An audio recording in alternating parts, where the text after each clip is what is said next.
Susan Sohn, thank you so much for joining me on the Finding Hope podcast this week. I'm so excited to chat with you. Thanks for having me, Georgia. I'm looking forward to this as well. Well, Susan, tell me a little bit about yourself. How would you introduce yourself to a stranger? Oh my gosh, that's a big question. I would say I am Susan Sohn. I am a mother, a wife, and a lover of life. And you're a poet, but you don't know it. There you go, maybe. I love that. What do you do for work, Susan? Yeah, so I am in marketing. I've had a career in media. So most recently, what I'm doing is I run my own digital agency, which was birthed from starting my own brand and figuring out the how what to do online and how to do it and how to engage with people in meaningful ways. And so I did that with my own brand, and now I run a company called Soma Society, where I get to work with organizations all over the globe and help them do the same. That's amazing. What are the secrets to engaging well online? I feel like it is a cesspit out there. It's Yeah. terrifying. Look, a lot of people spent a lot of time gaining followers and fans and friends and all of that stuff, but forgot about engaging. And so I come into it as an engagement specialist. And what do you do online to answer your question? You do what you would do in real life. You are authentic and meaningful and add value to people's lives. What does authenticity mean to you? Showing up with the beauty of me, which includes the lumps and the bumps, the scratchy bits, the soft bits, and showing up in the world and choosing to be me every day. Have you always been like that, or has being authentic it's something you've had to learn, or was there a time where you realized, all right, this is it, I need to start being authentic? Interesting question, Georgia. I like to say that I found my voice of confidence early in life. I remember, and there's a story that I tell. I wrote a book a while ago, and there's a story I tell about my grade one teacher called my mom up and asked her to come into school because he needed to shake some of the confidence out of me. Thankfully, I had a mother who knew who she was and wasn't afraid to show up in the world authentically as herself. And I remember the doors of the school flying open and my mom being in my corner and letting my grade one teacher know that it would not be his responsibility to shake anything out of me. So I did find my voice of confidence early, which I think aided in um, being able to be authentic. That being said, I do think that that confidence as a teenager, as a young child, could have been misplaced at times. But it has served me well in this sea of authenticity and what that means. And, it's a buzzword now, and it has been for the last couple of years. But I do think that it's something that I have had from an early age. Yeah, fantastic. I think we'll come back to authenticity because Yeah. that's a really great conversation to have. You've lived a jam-packed life. You grew up in the Canadian prairies, which even reading that phrase, I'm like having visions of rolling hills in my head. What was that like? What was that childhood like? Well, I'd like to say your visions of rolling hills are exact, but the prairies are flat. Oh. Flat as a tack. And so I'm really excited. We're going back in July after, 2.5 years of not being able to get home. And I'm looking forward to my kids seeing it's called the Land of the Living Skies. And so you watch the sunrise and you're able to watch it set. But what was growing up like for me? I grew up in a community of 900 people. And I often think of that John Cougar Mellencamp song, I was born in a small town. I can breathe in a small town. I learned to fear Jesus in that same small town. People let me be just what I want to be. And I really am grateful for my roots. I grew up in a town where everybody came together. We supported one another. Um, and I think a lot of my community building and understanding that the table is a place where everybody comes together, where everybody's welcome. There's always a seat for someone. Uh, that's kind of and look, I may have painted a rosy picture. I'm sure there was times in my childhood like everybody's that weren't great. I grew up on a farm. I had my siblings were my best friends. I rode my bike 7 kilometers to town if I wanted to get to town. I rode horses. I had a really nice childhood. Yeah, that's wonderful. You said, well, it's a song lyric, but you learn to fear Jesus in a small town. How did you become a Christian? Well, I grew up in a home where we loved God, where we went to church on Sundays. I had a beautiful, beautiful relationship with my 4 foot something Nana, who was a beautiful God fearing woman, tiny but powerful. We went to church every Sunday, but I didn't really ever understand or was maybe taught or wasn't my time to hear um, the message of salvation or anything like that. So I had this moral compass that I held on to. Through my teens and my 20s, I lived my life. It was, sex, drugs, rock and roll, whatever you want to call it, whatever we're allowed to say here. And I lived that to the fullest. I moved to Hong Kong when I was 18. And I guess I had my come to Jesus moment after living there for a while and just being confronted with the way I was living and life. And I had a relationship with my sister where she sat me down and through tears and everything, I guess almost brought me to my knees. And so that was kind of my introduction to what a life with Christ could be. Wow. And what about the moment where you finally, was there a moment where you finally accepted Jesus, or is it more a gradual thing? There was a moment. There was a moment, but I feel like it was more of a gradual acceptance of something greater than myself. And it has been I think I've allowed, look, I was zealous for a while.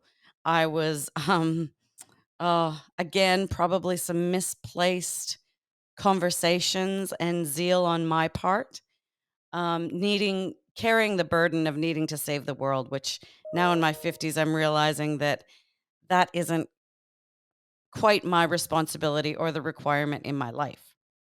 Um, and so I think I look at it now and think this relationship and this experience and this beautiful story is unfolding.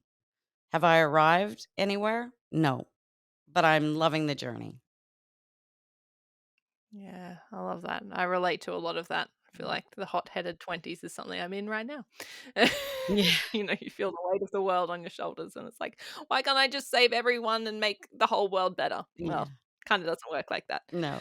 Let's talk about your book. You've written a book called True You: Finding Beauty in Authenticity. What would you say is the takeaway message from this book, Susan? I think the takeaway message from this book is really encouraging people to be comfortable in their skin, to know that you are okay, that you are planned, that you are not a mistake, that there is beauty in showing up in the world as you are and not having to get it all right, to use the right words, to dress the right way, all the things that we think we need to present as, but instead choosing to go, this is me, and making peace with the parts of yourself that maybe aren't the glossy ones or maybe aren't the highlight reels, but making peace with that and showing up anyway and walking in that truth. And I think there's power in that.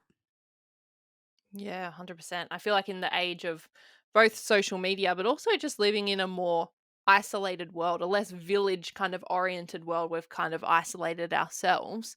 It is harder to show up authentically because you feel like you're constantly, you're having less social interaction with even those that you love. So you're kind of hiding more and more of yourself away. But you found showing up authentically harder as time has gone on? In some ways, yeah, I do. Particularly because you go through your 20s where you think you know everything. You hit your 30s when you kind of go, ooh, I still think I know everything, but I'm not sure. You hit your 40s when you kind of sit back and go, I literally don't know anything. And then you hit your 50s and you go, I'm in this with everybody. And n- all this stuff that I thought mattered really doesn't. But you're presenting, so you're growing through that. And I have found, particularly with some of my closer relationships, I've found that being my authentic self a bit challenging because I think people need you to be a certain way for them. And there was a moment for me where I decided I'm no longer going to negotiate myself to be okay for you. I have to be okay for me first and foremost. And so I'm not going to negotiate the parts of me that are uncomfortable for you. And I found that to be quite empowering, but in the same breath, quite difficult because some of those closer relationships still want me to be what they need me to be. I hope that makes sense. Yeah, no, it totally does. And I think, did you go about those decisions kind of having candid conversations with those people and explaining, like, this is, you know, my situation and these are the boundaries I have to set and you have to accept that? Or like, how did you kind of go about that? I would love to say, yes, I did all of that. No, sometimes I can be a bit of a bull in a china shop, really. And no, I just decided that that was me. And I guess for some relationships, yeah, possibly I've had the conversation and gone, yeah, this is the decisions I've made, and this is and yeah, I guess, well, yes, I guess I have had those conversations, but not until you've asked me am I thinking through some of them going, "Oh, I probably did," in a roundabout way. Yeah. Look, growing up as a Christian and kind of being in the church, I feel like the church historically hasn't been the best at encouraging authenticity. You kind of have that stereotype of putting on your Sunday best and leaving, your problems in the car park and picking them up after you get home. Do you find it difficult? Like, how do you reconcile that as a Christian? How do you, and I guess, be your authentic self in that space? Yeah, that's a tricky one, and I've found that to be quite complex at times. Um, there was a time in my early 20s, I used to listen to messages, and I always thought, "Gosh, I have to have this horrible life story to have anything to say." Like, to give a message or to speak to people, I have to have some sort of dire straits situation. And I couldn't wrestle that up. I couldn't dig it up. I had a happy childhood. I've had a relatively happy life with not without the struggles, and I write about those quite openly. And I'm happy to talk about any of them. But I really didn't have that massive, I don't know, moment or thing. And then I kind of dawned on me and I realized that I don't need that. I actually don't need that. What I've got is, I think, for me and my story, it's beautiful. And so I found that a little bit challenging and hard to work through until I kind of realized my story is lovely. And then the other thing that I found quite challenging, because I am a woman in business, I am a strong woman. Um, I found it can be a bit complex when it comes to leadership because strong women, particularly within the church structure, aren't always celebrated.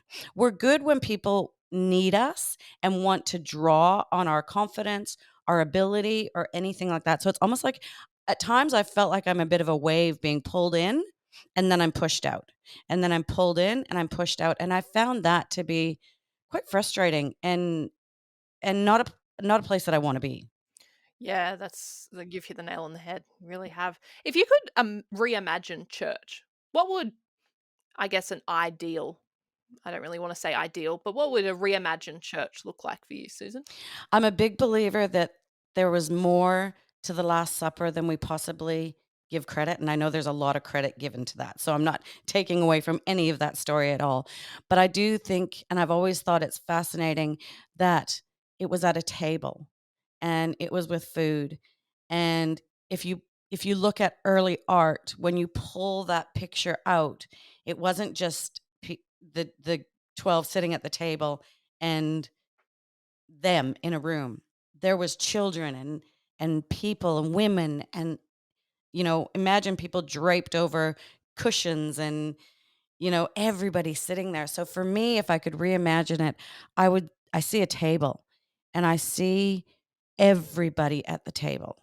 I don't see I think because I'm in marketing, I struggle a little bit with the welcome home, you belong here, a place for everybody. I see the shiny messages and I understand the marketing campaigns, but I don't see the follow through. I see you belong if you believe, but you first have to believe to belong.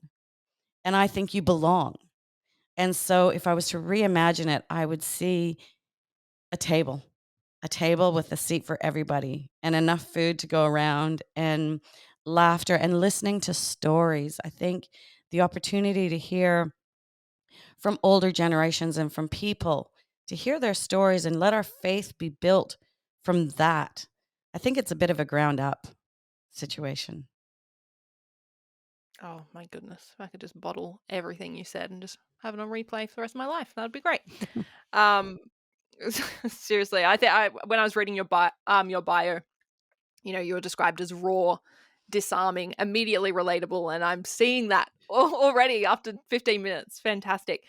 I feel like authenticity, Susan, something you love, you're passionate about, it would be something you'd have to remind yourself to do every day, right? It's not just this thing and you've all of a sudden you're authentic forever. It would be an ongoing process, right? Absolutely. I think if you asked anyone in my family or in my household, they will confirm that and some people may find this a little bit arrogant, but quite frankly, I like who I am. And so I've got a mirror in my kitchen. I love mirrors. I like looking at myself. I like checking things out. And I walk by that mirror. It's on the way from our lounge room into our kitchen. You pass by this mirror. And not I think pretty much every day my family would say that I will stop at that mirror and they can be anywhere in the house and I will remind myself, wow, look at you. Look at you. And I'll remind everybody around, have you seen this? Have you actually laid eyes on this and listened and embraced this? And I've always, I really like me. I really do. And I think when we get to that point where we let it all go, just let it all go and embrace the beauty of us and the simple fact that I have been chosen to be I was created for this world, for this time. That's blooming exciting. You, Georgia, we're here together. And in the midst of this, there's such beauty in that. And the beauty is found in the stories and the richness and the good, the bad, and the ugly. And I think that's exciting. So vulnerability and authenticity and all that stuff, I think it's found, yes, in the reminder every day of waking up and letting your feet hit the ground and go, I'm ready, world. I'm here. I'm showing up. Fantastic. To those, Susan, who may be listening and struggling, feeling like they want to become more vulnerable, more authentic, they just don't know where to start. What advice would you give them? Find someone who has their pom pom strapped to their wrists and ready to cheer them on and help them. Find someone who is willing to sit with you and find the gold within you, because sometimes it's really hard to see. And sometimes I was praying this morning and I thought, one of our purest prayers sometimes is silence. And sometimes just sitting and listening and being able to help people see that. It's difficult to see it within ourselves. It is very difficult. But find someone who's willing to walk that out with you and show you the beauty that is you. That's one way. Yeah, I love that. I love that. Susan, you said, you haven't had this horrible life story, these big moments, but you said you have had some struggles. Do you mind sharing a little bit about, what you've been through?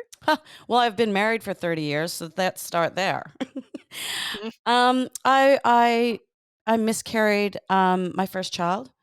I miscarried twins after my second child. Um, there's pain in that, and I'm I actually love talking about that because I think it's an area, particularly for women, that we don't talk about. There's not a day goes by that I don't think about those 3 babies. That was painful, and I remember, and I wrote about it. I remember miscarrying, twins, and I miscarried the first one, and the second one hadn't miscarried yet, and I was full of faith saying to the doctor, "Maybe, like, what if this one survives?" And He just looked at me and said, "It's not going to." And my sister, I called my sister in, I was in a terrible state, as you can well imagine. And my sister said something really wise to me. She said, "Susan, let it be well with your soul." And those words were the uh, I can't even really put language around what those words did to me. But it was healing, and I think about that a lot, and I let a lot be well with my soul.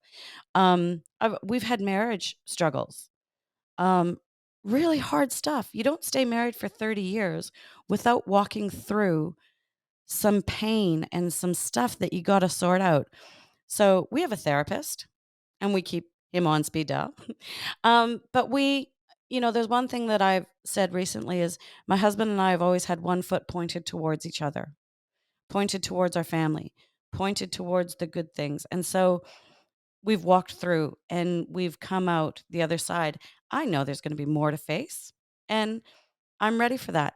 Raising teenagers, oh my Lord, the mistakes I've made. I cannot tell you.